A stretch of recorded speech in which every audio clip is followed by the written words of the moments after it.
kami po'y tinipon mo sa hapon na ito, sa iyong pagmamahal.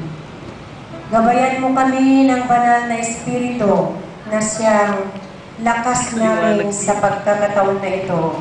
At amin pong pinapasalamatan sa okasyon na ito, lalong-lalo na sa mga batang ito, ang kanilang mga sponsor na walang iba, kundi si Mr. and Mrs.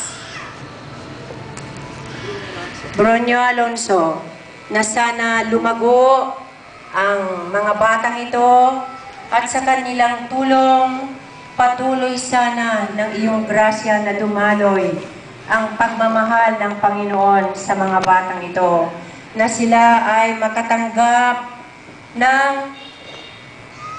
pagmamahal ng Panginoong Diyos, pagmamahal ng mga taong may puso para sa kanila.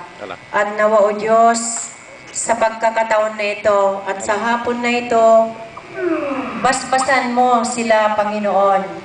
At lalong-lalo na rin po ang mga tumutulong na mga teacher na sila Madam Papilyaris, Madam Sotelo, Madam Flory, na sana gabayan din sila na magkaroon ng pagpapasensya sa mga batang ito, na lumago sana ang kanilang mga nalalaman sa pamamagitan nila, sa kanilang pagtuturo, at lalong-lalo na po ang kanilang mga sponsor na nasa abroad, na malaki ang puso sa kanilang mga batang ito, na sila ay patuloy na magbibigay sa kanila. At mararamdaman din ng mga batang ito ang pagmamahal mo, Panginoon, at pagmamahal ng kanilang tumutulong sa kanila. Lalong-lalo na po ang kanilang pangangalaga ng kanilang mga